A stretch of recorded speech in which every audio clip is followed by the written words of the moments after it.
ajanony ny fanahiny eo am-pelatanan'Andriamanitra zany.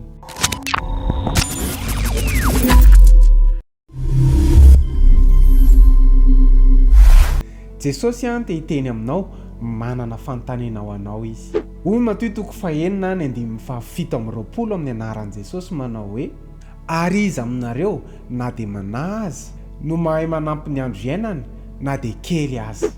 Tsy manam-pahaizana fa mino aho hoe tsy ny valiny. Jesosy dia milaza fa tsy ilaina ny fanahiana. Tsy afaka anaisotra ny olana ara-pitso izy fa mangalatra ny fiadanana fotsiny. Ny fanahiana dia ohatry ny hoe midera olana, fa ny vavaka mametraka ny olanao amin'Andriamanitra.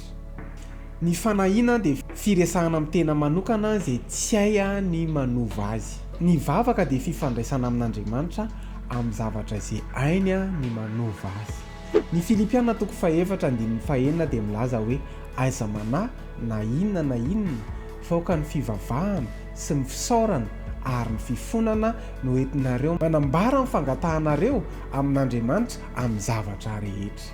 Noho izany ajanony ny fanahiana fa izay tsy voafehinao voafehan'Andriamanitra.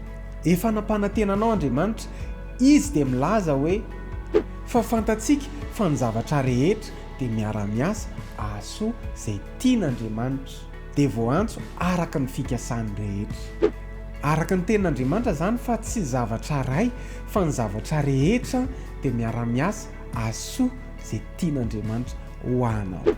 Noho izany ajanony ny fanahiana. Afaka soratanao ve eo amin'ny commentaire hoe tsy atahotra, tsy anahy, feo foana ny herinao Andriamanitra.